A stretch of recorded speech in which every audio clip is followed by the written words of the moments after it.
अस्सलाम वालेकुम dear students. हम ना लिमिट वाले जो कॉन्सेप्ट्स हैं उन्हीं को लेके आगे चलेंगे। और जब हम लिमिट की बात कर रहे होते हैं तो लिमिट का जो उर्दू मतलब है हम उसी के साथ चल रहे हैं जी। लिमिट का मतलब है हद, और उस हद की अब हम जो मैथमेटिकल कहानी है उसको समझने की कोशिश करेंगे।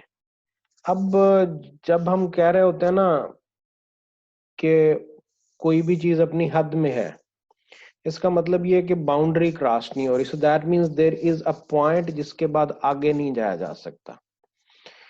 जब भी कोई भी फिनोमेना अपनी हद को पहुंच रहा होता है तो हम टर्म यूज कर रहे हैं जी क्लोजनेस की। अच्छा, हमने काफी सारी एग्जांपल्स कर ली, और उन एग्जांपल्स को हम कहते हैं कि ये इंट्यूटिव है, ये हमारा गेस वर्क है, ये हमारे अंदाजे हैं। तो इसीलिए हम बीच में कहते थे कंप्यूट करना, गेस करना। अब ये वाला जो टॉपिक है ये शायद आपकी डिग्री के चंद बहुत ही इंपॉर्टेंट टॉपिक्स में से है, जो पूरी बीएस डिग्री की। तो हमें मुमकिन है इसमें एक से ज्यादा लेक्चर लग जाए, और लेकिन हमने इसको एक बार अच्छे से समझना है। और मैं इस वापस आऊंगा, लेकिन मैं पहले आपको ये डायग्राम दिखाना चाहता हूँ। ये डायग्राम नोट करें जरा। जब आपके आखिरी लेक्चर चल रहे थे तो हमने एक काम शुरू किया था। मैं आपसे कहा आपको दो सेट देता था। एक सेट को नाम देता था ए का, और फिर आपको याद होगा वो उस ए को हमने आइडेंटिफाई कैसे किया था कि वो जो मिड पॉइंट होता था ना, जैसे ये 3 इसका मिड पॉइंट है, तो 3 प्लस डेल्टा और 3 माइनस डेल्टा, ये आपका ए हो गया था। फिर बी जब हम डिफाइन करते थे, वो सेट बी लेते थे, तो बी में हम एक और सेट ले लेते थे which was along Y axis. उसमें हम 5, फॉर एग्जांपल इस केस में 5 को मिड पॉइंट मान के 5 प्लस एप्सिलॉन और 5 माइनस एप्सिलॉन। अब आपको कोई भी रियल लाइन का इंटरवल दे दिया जाए तो आप उसको इस अंदाज में लिख सकते हो कि जी उसका मिड पॉइंट लें, उसमें प्लस भी कुछ क्वांटिटी ऐड कर लें और माइनस भी कुछ क्वांटिटी ऐड कर लें, इधर 5 प्लस एप्सिलॉन 5 माइनस एप्सिलॉन। फिर आपको याद होगा मैंने आपको सवाल क्या दिया था। मैं आपको ए दे देता था, फंक्शन दे देता था, और फिर आपसे पूछा ये करता था कि बी ऐसा बताओ कि एफ ऑफ ए बी के अंदर कंटेंट रहे।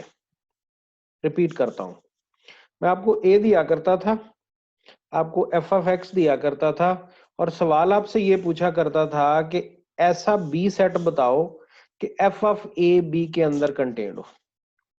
फिर एक और काम करते थे हम, मैं आपको बी दे देता था, एफ भी दे देता था, और फिर ये पूछा करता था कि मुझे ए ऐसा चाहिए कि एफ ऑफ ए बी के अंदर कंटेंट हो। रिपीट करता हूं, बी भी दे दिया, एफ भी दे दिया, और ढूंढना क्या है, ए। किस तरह का ए ढूंढना है कि जो ए का इमेज है वो बी के अंदर कंटेन्ड रहे। अब मैं इस डायग्राम पे आता हूं। ये वाली जो डायग्राम है जिसपे मेरा इस वक्त जो कर्सर है ये घूम रहा है, आप गौर कीजिए। ये फर्ज कीजिए मुझे ये बी गिवन है, ये बी गिवन है। बी क्या है जी, 5 को मिड पॉइंट मान के मैंने कोई भी सेट ले लिया, उसमें कुछ क्वांटिटी ऐड कर ली, कुछ क्वांटिटी सब्ट्रैक्ट कर ली। वो जो क्वांटिटी ऐड कर रहे हैं इफ ये एप्सिलॉन एरर से आ रहा है, तो हम इसका नाम भी हम ये भी डिस्कस कर चुके हैं, हम इसको एरर क्यों कहते हैं। तो आपने यूं समझ लेना जी, ये हमने सेट ले लिया, और जो सेट का रेडियस है वो एप्सिलॉन है। मतलब 5 मिड पॉइंट, 5 से जितने पॉइंट आगे लेने उतने ही पॉइंट आपने पीछे ले लेने। अब ये बी आपको गिवन है, साथ ही साथ आपको एफ भी गिवन है। एफ वो वाली आपकी लाइन है ये जिसका ग्राफ आपको नजर आ रहा है, और ये एक्चुअली ये जो आपका ग्राफ है, ये जो फंक्शन है आपका ये है 2x माइनस 1। ये इस लाइन को ऊपर उसने काफी इस पे बात की है। तो ये वाली जो आपको लाइन मिल रही है ये 2x माइनस 1 की, और अगर आप गौर करें तो 3 के कोरिस्पॉन्डेंस में यहाँ पे होल है। तो इसका मतलब ये है कि 3 की कोरिस्पॉन्डेंस में जो इसका आंसर है ये 5 प्लस एप्सिलॉन से आगे कहीं आता है। लेकिन हम लिमिट के केस में तो हम इसको ज्यादा बॉदर नहीं करते होते, वो पर्टिकुलर पॉइंट पे वैल्यू आती है नहीं आती, हम इसको बॉदर नहीं करते। तो अब सवाल एक बार फिर हमारा क्या है कि बी गिवन है, एफ गिवन है, और ए हमें कंप्यूट करना है। लेकिन ए के केस में क्या गिवन है, ए हमें ऐसा कंप्यूट करना है कि 3 उसका सेंटर हो। अगर हमें ऐसा ए मिल जाए कि जो इस ए के सारे इमेजेस हैं वो बी के अंदर कंटेन्ड हूं, तो हमने इसके लिए एक खास टर्म एक खास जुबान यूज करनी है।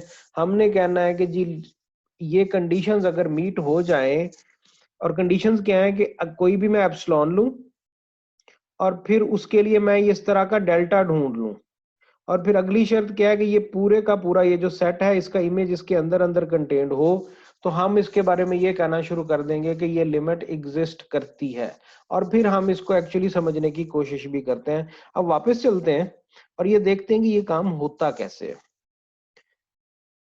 अच्छा, इसमें आप बहुत दफा कंफ्यूज होंगे।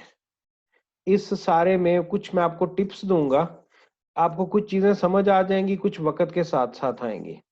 आपने इसमें पैनिक का शिकार नहीं होना। ये कॉन्सेप्ट शायद आपके कोर्स के चंद ट्रिकी कॉन्सेप्ट्स में है। एक बार समझ आ गया तो फिर उसके बाद चीजें आपकी बिल्कुल सिंपल हो जाएंगी। जो आपका डेरिवेटिव होता है वो भी लिमिट होता है, जो कंटिन्यूटी है उसमें भी लिमिट के कॉन्सेप्ट्स आते हैं, तो एक बार ही हम लिमिट का कॉन्सेप्ट बस समझ लें। अच्छा, ये टर्म ये वो कहता है जी इंट्यूटिव आइडिया। इंट्यूटिव का मतलब जो हमें फीलिंग आती है, जो हमें लगता है। वो कहते हैं the intuitive definition of a limit given in the previous section is an inadequate for some purposes. ये जी जो हमें पता है ना, ये कुछ मकासद के लिए ये नामुकम्मल है। ये कब नामुकम्मल है? क्योंकि जो ऊपर हमने 5-6 वो थ्योरम यूज किया था ना लिमिट कंप्यूट करने के, ये उनके प्रूफ के लिए भी हमें इनकी जरूरत पड़ती है। बिकॉज सच फ्रेजेस, और ये इनएडिक्वेट होने की वजह भी बताता है कि हम अगर ये कह रहे हैं ना x is close to 2 and f of x gets closer and closer to l. हम एक्चुअली जब लिमिट स्टडी कर रहे थे तो हम क्या कर रहे थे, हम कहते थे एक्स अगर फलान नंबर के करीब जाता है तो एफ ऑफ एक्स फलाने नंबर के करीब जाता है। हम एक साइड पे डोमेन के पॉइंट्स का बिहेवियर देखते थे, दूसरे साइड पे एफ ऑफ एक्स का बिहेवियर देखते थे। जो हमारी फीलिंग होती थी कि जब एक्स 2 के पास जाएगा तो एफ ऑफ एक्स की वैल्यू क्या हो सकती है, वो जो हमारी हिंच होती थी, जो हमें लगता था, वो हम लिमिट लिख देते थे। अब मिसाल के तौर पे ये वाला जो एक्सप्रेशन है इसके बारे में ये कहा जा रहा है in order to be able to prove conclusively कि ये वाला जो एक्सप्रेशन है limit x approaches 0 x cube plus cos 5x divided by 10,000, इसका आंसर आता है जी 0.001।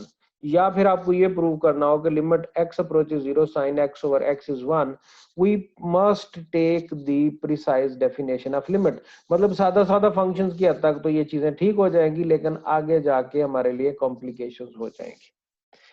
अब हम कर क्या रहे हैं, लिमिट के बारे में इंट्यूशन हमने डेवलप कर ली, और अब हम लिमिट की प्रिसाइज डेफिनेशन की तरफ जा रहे हैं। और प्रिसाइज डेफिनेशन में हमने क्या करना है, वही पुरानी स्टोरी कि जी ए सेट चाहिए होगा, बी सेट चाहिए होगा, एफ ऑफ एक्स चाहिए होगा। बी आपको गिवन होगा, एफ ऑफ एक्स गिवन होगा, ए आपको कंप्यूट करना है। और ए कंप्यूट करने का भी तरीकाकार क्या है कि ए का भी मिड पॉइंट आपको गिवन होगा। आपने बताना ये है कि ए को हम ए किस रेडियस, जो मिड पॉइंट आपको दे दिया, तो अब बताना आपने ये है कि जी जो ए है अगर इसका मिड पॉइंट यही हो तो रेडियस क्या पॉसिबिलिटी है। अब हम सारी की सारी स्टोरी इसी के गिर्द मैन्युफैक्चर्ड है। आपको इस सारे कॉन्सेप्ट में जहां कहीं कंफ्यूजन लगे, उस कंफ्यूजन को आपने लिखने की कोशिश करनी है, सोचने की कोशिश करनी है, डिस्कस करने की कोशिश करनी है। और यहाँ पे ये कॉन्सेप्ट शुरू में लाके ना एक्चुअली आपको वो जो इक्वल टू वाली मैथमेटिक्स थी, एक लगता है बच्चों को कि जी मैथ सिर्फ सवाल हल करने का नाम है, तो उससे भी थोड़ा सा दूर ले जाया जा रहा है और आपको सोचने वाली साइड पे ले जाया जा रहा है कि जो हम सोचते हैं वो सोच तो लिया, अब अपनी सोचों को अगर किसी कॉम्प्लिकेटेड स्टेप के लिए इंप्लीमेंट करना है तो फिर हम उसकी प्रैक्टिस कर रहे हैं। हमने देखना है जी कि हम ये सारा कुछ कैसे कर पा रहे हैं।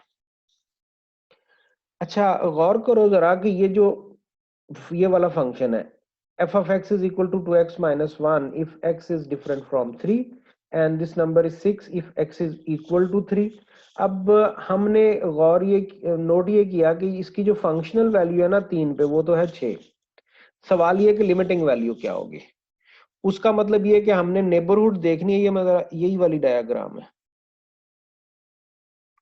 ये जो ये वाली जो लाइन है ना ब्लू शेड में, इसको देखो जरा, ये वही वाला ग्राफ है आपका 2x माइनस 1 वाला। ये जरा देखो, 0 पे आंसर आपको -1 आ रहा है और ये 1/2 पे आपको आंसर 0 मिलेगा। या 1/2 पे आंसर ये आपको 0 मिलेगा। अब ये देखो जरा 3 पे जाके ना, यहाँ पे ये गैप क्रिएट होता है। 3 पे आंसर आपको 6 मिल रहा है।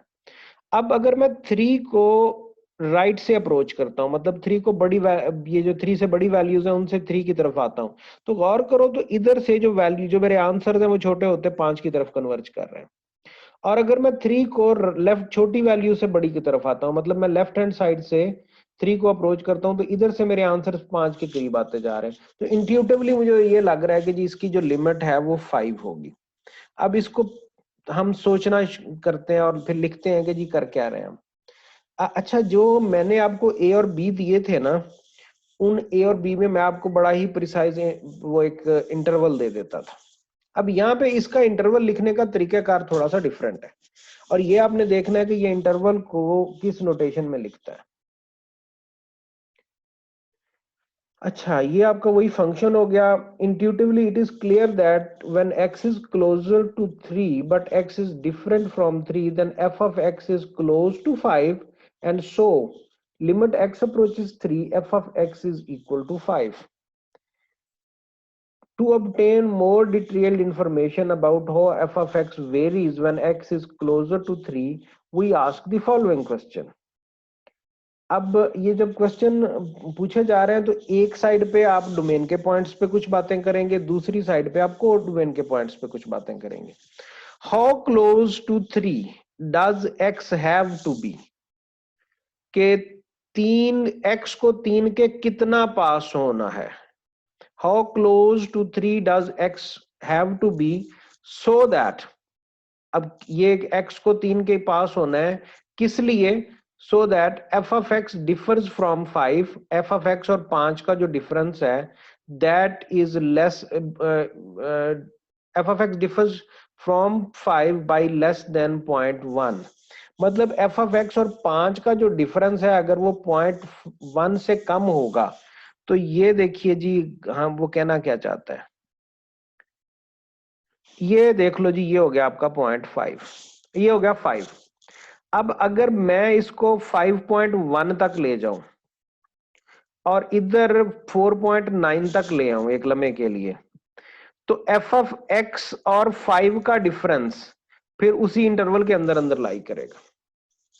रिपीट करता हूं कि अगर मैं 5.1 कंसीडर करूं तो मैं 5.1 इससे आगे चला जाऊंगा, और अगर मैं 0.1 पीछे जाऊं तो मैं 4.9 पे आ जाऊंगा।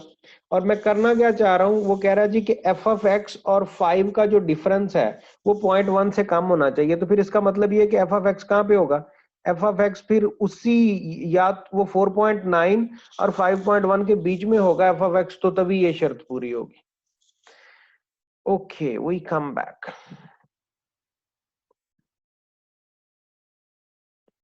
अब फिर सवाल को फिर पढ़ते हैं। हम चाहते ये हैं, how close to 3 does x have to be so that f of x differs from 5 by less than 0.1। मतलब f ऑफ x और 5 का जो गैप है उसको हमने 0.1 से छोटा रखना है। तो इसका मतलब ये कि जो f ऑफ x है वो 4.9 से लेके 5.1 तक के बीच में रहे। तो फिर सवाल ये है कि 3 के अराउंड 3 और x का डिफरेंस कितना हो सकता है, ये सवाल है। तो शुरुआत हम क्या किधर से कर रहे हैं, अब हम पहली शर्त लगा रहे हैं f ऑफ x और 5 पे, और फिर हमने आंसर किस शर्त में, किस सूरत में लेना है कि 3 और x का डिस्टेंस कितना हो सकता है। अब इसको देखिए जी, the distance from x to 3 is x minus 3। ये हम जो एब्सोल्यूट वैल्यू है उसको भी पढ़ चुके हैं। और अगर मैं ये कहूं 4-3, तो 4-3 आंसर क्या होगा, 1, तो वो 1 को हम डिस्टेंस बोलेंगे। अब अगर फर्ज कीजिए -1 आप लेते हैं और -1 से लेके आपने +2 तक जाना है, तो जरा गौर करो कि हम इसको क्या लिखेंगे, x की जगह पे फिर लिख देंगे माइनस, चले -1 से 3 तक जाना है मैंने फर्ज कीजिए, तो -1 -3, तो टोटल 4 यूनिट्स का डिस्टेंस हो जाएगा। तो उसके लिए हम ये वाला जो एक्सप्रेशन है ये उस डिस्टेंस को रिप्रेजेंट करने के लिए यूज करते हैं। And the distance from f of x to 5 is f of x minus 5। So our problem is to find a number delta. ये भी आपको याद होगा कि मैंने ए का जब वो सेट लिया था ना, तो ए का जो मिड पॉइंट था उसके बाद जो उसका रेडियस लिया था उसको हमने डेल्टा का नाम दिया था।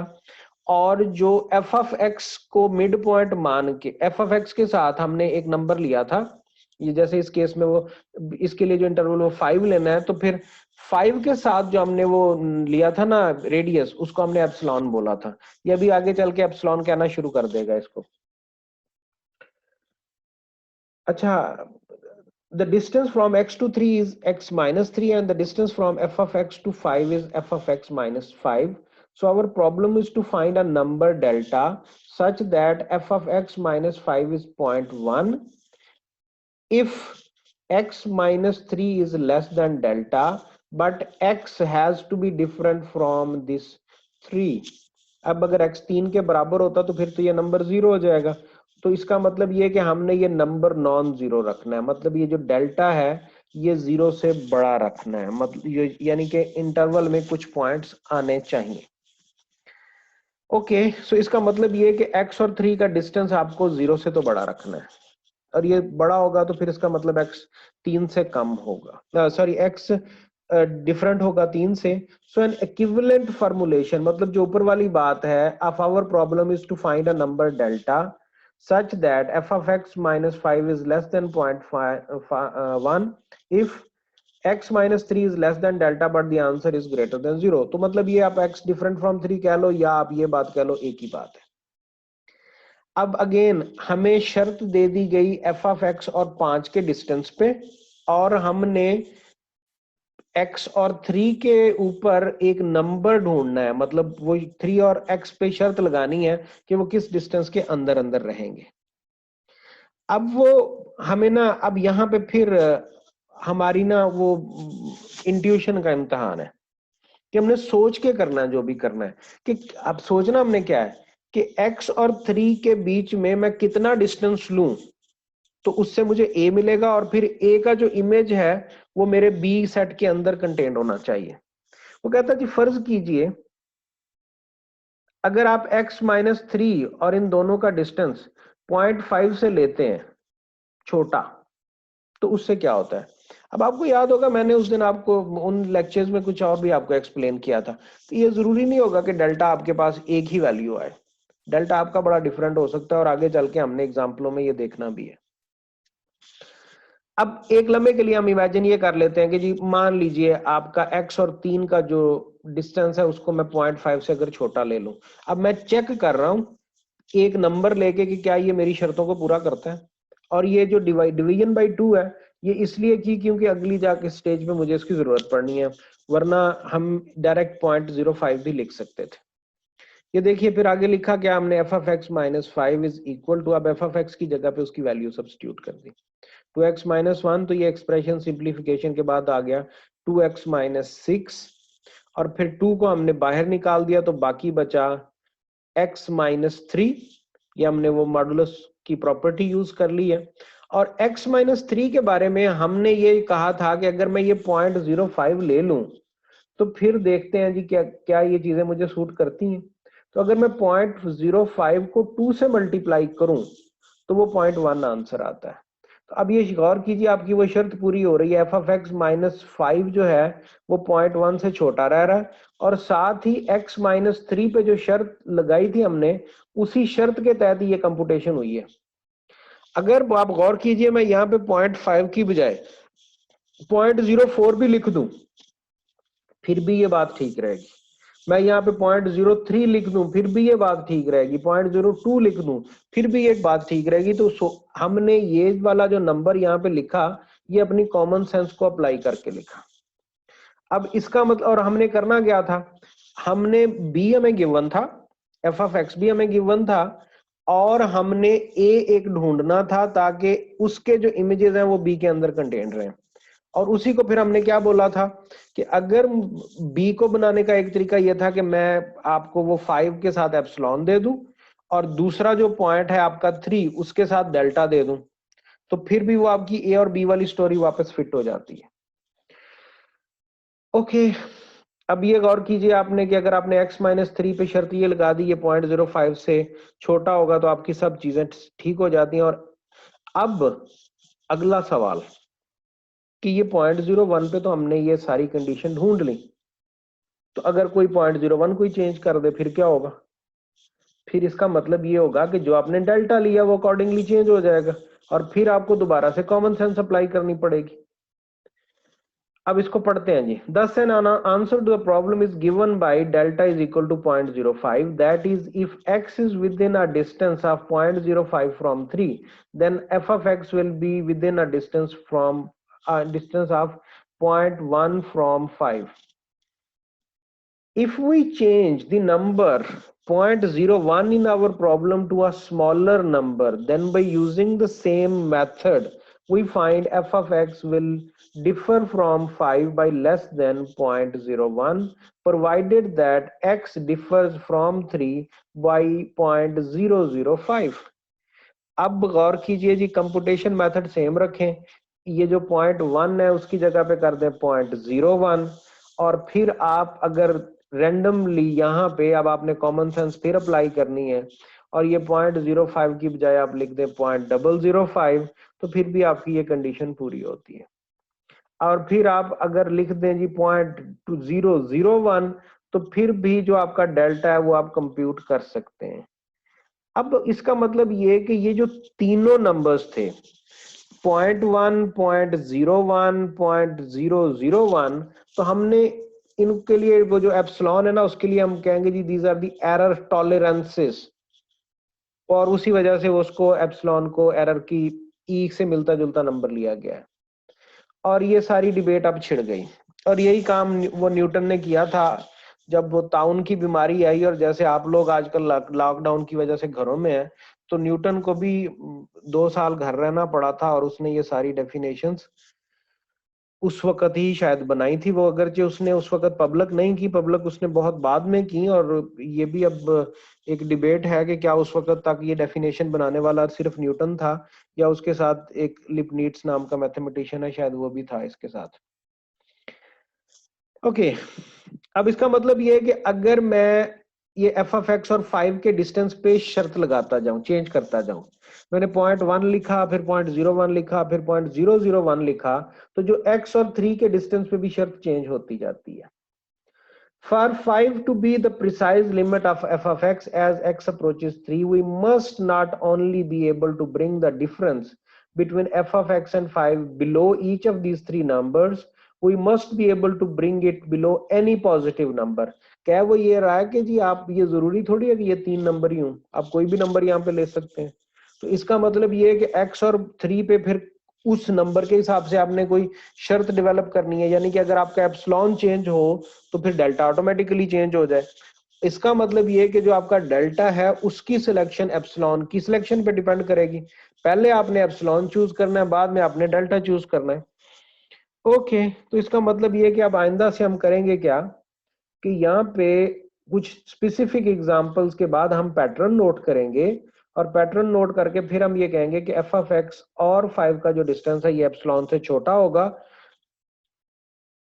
किन वैल्यूज के लिए? अगर x और 3 की वैल्यू डेल्टा से कम रहेगी तो। अच्छा, मुझे इस बात का बखूबी एहसास है कि जब आप लोग ये सारी डेफिनेशन पढ़ रहे होंगे, इसको लेक्चर को देख रहे होंगे, तो आप बहुत दफा इसमें उलझेंगे, लेकिन ये उलझने का सिलसिला तकरीबन 2-3 वीक जारी रहेगा। और अगर इसमें आप जितना उलझेंगे आपको एक बार ये एक फीलिंग आएगी कि मैं यहाँ पे ये कर रहा हूँ, फिर कुछ दिनों बाद थोड़ा सा उसमें इंप्रेशन में चेंज आएगा। तो हम करेंगे उसका तरीकाकार ये कि एक लेक्चर में आप लोगों के लिए आपके सवालों के बाद और बनाऊंगा और उसमें मैं बोर्ड एक्सप्लेनेशन दूंगा। अब आप लोगों को दरअसल किताब वाला मेथड जो है वो पसंद ज्यादा आ गया है, तो मुझे किताब से रिकॉर्डिंग करनी पड़ रही है, तो मैं एक लेक्चर आपके सवालों के बाद बोर्ड पे भी बनाऊंगा। ओके, और इसमें इस वक्त आप लोगों के को अपने लिए ये देख लेना है कि एक लिस्ट बना लें कि मुझे इस टॉपिक में जो चैलेंजेस है वो समझ आ गए कि नहीं आ गए। मतलब जब मैं कहता हूं कि जी लिमिट, जो डेफिनेशन ऑफ अ लिमिट है, तो उसमें मैं करना क्या चाहता हूं। अच्छा, ये जो लैंग्वेज है ना, ये जो जैसे हमने ये लिखा हुआ है F of x minus 5 is less than epsilon. अब इसको देखो, ये नीचे लिखा हुआ है उसने F of x is less than 5 plus epsilon and f of x is greater than 5 minus epsilon. तो ये जो आपकी इनइक्वालिटी 1 है ना, इसको आप ये एब्सोल्यूट वैल्यू को अगर इग्नोर करें तो फिर ये आपके पास ये इस तरह की एक्सप्रेशन आ जाता है जिसमें एफ ऑफ एक्स एक नंबर से छोटा होगा, एक नंबर से बड़ा होगा। और इसी तरह से आप x और ये जो x minus 3 less than delta, इस पे भी आप कंडीशन ढूंढ सकते हैं। अब हम आते हैं जी इसके ज्योमेट्रिक वेरिएंट पे। जो ऊपर हमने जितनी भी बातें की उन सारी बातों का ज्योमेट्रिक वेरिएंट। अच्छा, ये वाला जो नंबर है ये 5, ये हमारा L फॉर लिमिट, वो नंबर वाली वो हद थी। तो हम शुरुआत कैसे कर रहे थे? जो हमने B बनाया वो शुरू कैसे किया था? वो जो आपका L नंबर था ना, उस नंबर में कुछ क्वांटिटी ऐड की, कुछ क्वांटिटी सब्ट्रैक्ट की, फिर f ऑफ x देखा, और फिर ये जो पॉइंट था जिसको हमने इस क्वेश्चन की हद तक a का नाम दे देना है, इसमें कुछ ऐड किया, कुछ सब्ट्रैक्ट किया। और फिर अगला टारगेट क्या है कि ये वाली इनइक्वालिटी, ये वाली इनइक्वालिटी का मतलब क्या कि f of x minus epsilon, F of x minus 5 less than epsilon, F of x minus 5 less than epsilon, आपकी ये वाली इंटरवल, ये वाला इंटरवल बन रहा है। और x minus 3 less, x minus 3 less than delta, ये आपका इंटरवल बन रहा है। अब हम चाहते क्या है कि जी जो ये इनइक्वालिटी है ये ट्रू रहे उस वक्त जब आपकी ये वाली इनइक्वालिटी हो। तो ये वाली इनइक्वालिटी आपको एक इंटरवल दे रही है, इसी तरह से ये वाली इनइक्वालिटी भी आपको इंटरवल दे रही है। तो ये वाला जो इंटरवल है आपका, ये फंक्शनल वैल्यूज को रिप्रेजेंट करता है और ये वाला आपकी एक्स वैल्यूज को रिप्रेजेंट करता है। और हमारी ख्वाहिश क्या थी, वो जब मैं आपको ए और बी वाली बातें किया करता था, तो हमारी ख्वाहिश ये थी कि ये जो आपकी डोमेन के जो पॉइंट्स हैं, इनके इमेजेस उधर कंटेन हो। तो इनके इमेजेस उधर कंटेन करवाने का मतलब क्या है, इस हद तक कि ये जी दोनों इनइक्वालिटीज सेटिस्फाई हों। तो अब तक वो दोनों इनइक्वालिटीज को ही सेटिस्फाई करवा रहे थे। तो ऊपर जो हमारी इंट्यूटिव डेफिनेशन थी, अब हम आ गए जी जो ये आपको बॉक्स नजर आ रहा है इसमें प्रिसाइज डेफिनेशन पे। Let f be a function defined on some open interval. Open interval का मतलब क्या कि वो जो एंड पॉइंट्स हैं वो आपने शामिल नहीं करने। That contains a number A. अब वो जो इंटरवल जिससे कहानी, जो फंक्शन की डेफिनेशन है, वो ये एक्स एक्सेस के साथ साथ, और इसमें एक जगह पे एक पॉइंट है ए। ओके, अब आपका फंक्शन हर जगह डिफाइन हो सकता है, मुमकिन है ए पे डिफाइन ही ना हो, डिफाइन हो भी, और जिस जगह पे आप लिमिट कंप्यूट करते हैं जरूरी नहीं होती कि वहां पे आपका फंक्शन डिफाइंड भी हो। तो ये जो पहला सेंटेंस है ये एक उसने जेनेरिक बात कर दी है। अब इससे आगे चलते हैं, ये उसने एक तरह का आपको इन्वायरमेंट या कंडीशन दे दी। Then we say that limit of f of x as x approaches a is l, and we write limit x approaches A f of x equal to l. ये जो यहां तक सारी की बातें है ना, कि वो कहता है जी ये हम कहते हैं और ये हम लिखते हैं, और ये हम कहते हैं और ये हम लिखते हैं, लेकिन ऐसा होता कब है? If for every epsilon, if for every epsilon, और एप्सिलॉन का मतलब क्या, ये रेडियस होगा आपका of the interval along Y axis, और रेडियस का सेंटर क्या होगा, limit. There is a number delta such that if x and a, this number is less than delta and greater than 0, then f of x minus l is less than epsilon. Okay, अब ये ऊपर हम ये सारी बातें कर चुके हुए हैं। मुझे जो इस लेक्चर को देते हुए जो बहुत बड़ा फियर है वो ये कि जी दरमियान में आप लोग बोर भी होंगे और आप लोग कई दफा घूमेंगे भी। इंट्यूशन से हम अब टर्मिनोलॉजी पे आ रहे हैं। कॉन्सेप्ट को, ये एक बैरियर है, अगर ये बैरियर आपका क्रॉस हो गया तो फिर आगे आपके लिए चीजें बहुत सारे जो कॉन्सेप्ट हैं आपके लिए बिल्कुल स्ट्रेट फॉरवर्ड हो जाएंगे। और ये बैरियर क्रॉस करने में मल्टीपल टाइम्स हमें डिस्कशन करनी पड़ेगी। और ये मैं आपको बार बार इसलिए कह रहा हूं कि कोई भी बंदा जब ये डेफिनेशन को फर्स्ट टाइम करता है तो ये उसके लिए इतनी स्ट्रेट फॉरवर्ड नहीं होती। अगर आपको इसमें कोई दिक्कत हो रही है तो कोई अनहोनी बात नहीं हो रही, आपने इसके लिए इसके बाद पैनिक नहीं होना।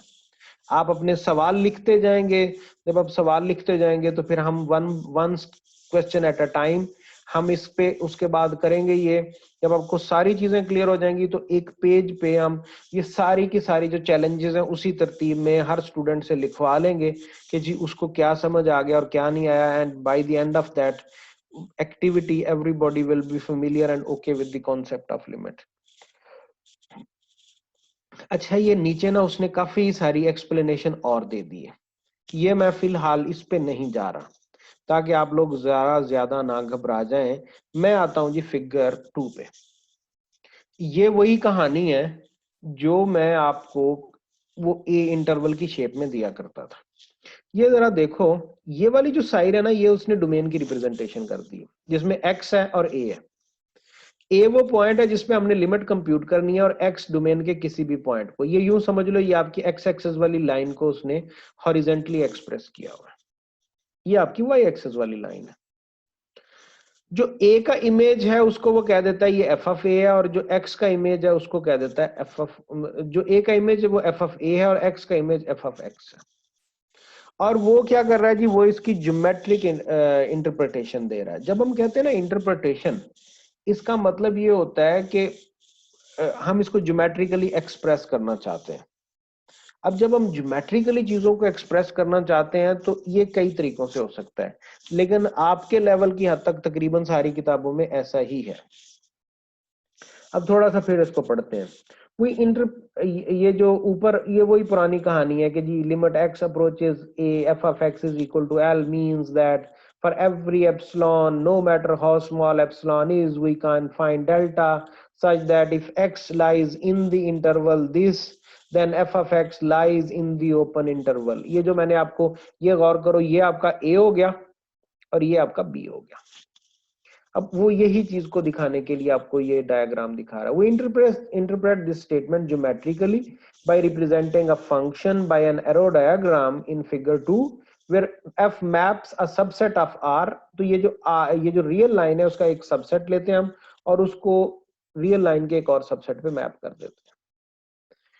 The definition of the limit says that in any small interval n minus l minus epsilon l plus epsilon is given around l। वो जैसे मैंने आपसे कहा था ना, जो आपका a बनेगा वो जो आपका b बनेगा वो l के अराउंड बनेगा। उसमें l सेंटर होगा, एप्सिलॉन रेडियस होगा और उसके हिसाब से आप इंटरवल बनाएंगे। Then we can find an interval a minus delta a plus delta. ये आपका अलोंग एक्स एक्सिस बनेगा और इसको हमने a का नाम दिया था, around a, such that f maps all points in this set a minus delta a plus delta except possibly a, क्योंकि a पे मुमकिन है वो डिफाइन ना हो, into the interval n minus epsilon l plus epsilon। ये वजह थी कि मैंने आपको a और b की प्रैक्टिस बहुत पहले से शुरू करवा ली थी। अब आपने क्या करना है, ये आपके लिए एक छोटी सी एक्सरसाइज है कि जितने भी हमने लिमिट के सवाल पीछे कर लिए हैं और जिनकी आपको अच्छी समझ आ गई है, उनमें आपने देखना है आपका एल क्या है। एल आपकी लिमिट है। फिर आपने देखना है ए क्या है। ए आपका वो पॉइंट है जिसपे आप लिमिट कंप्यूट करना चाहते हैं। फंक्शन क्या है। ये तीनों चीजें हो गई। फिर आपने क्या करना है जी, एल के अबाउट अपनी मर्जी का एक रेडियस डेवलप करना है। फिर आपने क्या करना है, फिर आपने ए के अबाउट अपना वो रेडियस लेना है। और फिर आपने ट्राई क्या करनी है कि वो रेडियस इतना बड़ा हो कि ए का जो इमेज है वो उधर एल वाले इंटरवल के अंदर अंदर आ जाए। अगर आप ये कर लेंगे, 2-3 एग्जांपल्स कर लेंगे, everything will be very smooth. और जो हम बातें उधर करते रहे उसने दोबारा से, ये देखो इसको उसने ए का नाम नहीं दिया, बस उसने ये इंटरवल कह दिया। और ये बी है, उसने इसको बी का नाम नहीं दिया, बाकी सारी कहानी वही है। अच्छा, इसके ऊपर नीचे बहुत सारा कुछ लिखा हुआ है, मैं इसको मजीद एक्सप्लेन नहीं कर रहा। मैं आपके लिए सिंपल सी एक एक्सरसाइज छोड़ के लेक्चर खत्म कर रहा हूं। और हम अपने अगले लेक्चर में फिर इसी पे बातें करेंगे, और उस वक्त मैं ये जानने की कोशिश करूंगा कि आपको इसमें से समझ क्या नहीं आई। और ये जो आपको ये डायग्राम नजर आ रही है ना, इसको भी जरा समझने की कोशिश करना कि इसमें ए और बी वाली क्या स्टोरी फिट कर रहा है। ये जरा गौर करो, इसमें सिर्फ उसने बी लिया हुआ है, ये बी लिया हुआ है, इसमें उसने ए भी मिला दिया है, इसमें उसने आपको कुछ और समझाने की कोशिश की है। तो वो जो ए और बी का चक्कर हमने शुरू किया था, आपने देखना ये है कि ये लिमिट में वो कैसे कैसे और कितना फिट होता है। और इसको क्रैम नहीं करना, रटा नहीं मारना, इस टॉपिक को पढ़ना है, इसको देखना है कि जी ये है क्या, इसमें इसको एस्टेब्लिश करना कि लिमिट एग्जिस्ट करती है, चैलेंज क्या है। छोटे मोटे जितने सवाल होंगे, जितने ज्यादा सवाल पैदा होंगे उतनी ही अच्छी बात है। जब मैं आपको आपके सवालों के जवाब देता जाऊंगा और हमें ये कॉन्सेप्ट अगर क्लियर हो जाता है, जो आपका है ना कैलकुलस, ये बेस है आपकी। इसके बाद यही, और ये अगर आपको पहले सेमेस्टर में ये हो जाता है कॉन्सेप्ट क्लियर, तो फिर ये कॉन्सेप्ट आना है मल्टीपल टाइम्स आगे। और अगर आपको ये यहाँ पे हम इस पे बेशक 2 हफ्ते लगा लें और हम यहाँ पे इसके साथ सेटल हो जाते हैं, तो बाकी हमें किसी जगह पे कुछ भी एस्टेब्लिश करने की प्रॉब्लम ही नहीं होनी। यहाँ पे अनयूजुअल क्या है? अनयूजुअल है, पहले आप लोग जितनी भी मैथमेटिक्स करते रहे ना, उसमें आप इक्वेशंस वाले सवाल ज्यादा करते थे। ये कहानी आ गई इनइक्वालिटी की। इनइक्वालिटी को सोचना और इक्वेशन को सोचना दोनों डिफरेंट है। अच्छा, मैं यहाँ पे रुकता हूँ, आप लोगों के सवालों का मुझे इंतजार रहेगा, और आप लोगों के सवालों के बाद फिर देखेंगे कि आगे हमने अब लेक्चर में क्या क्या कंटेंट्स डालने और किस किस्म की एक्सप्लेनेशन डालनी है, और क्या हमने अपना जो इंटरेक्टिव मोड है व्हाट्सएप वाला उस पे काम चलाना है, बोर्ड को यूज करना है। बोर्ड पे मैं सोच रहा हूँ कि एक दफा ज्योमेट्रिक डायग्राम्स को ज्यादा अच्छे एक्सप्लेन करने के लिए मैं बोर्ड वाला एक लेक्चर भी आप लोगों के लिए बनाऊं। अल्लाह आप लोगों को महफूज रखे। खुदा हाफिज।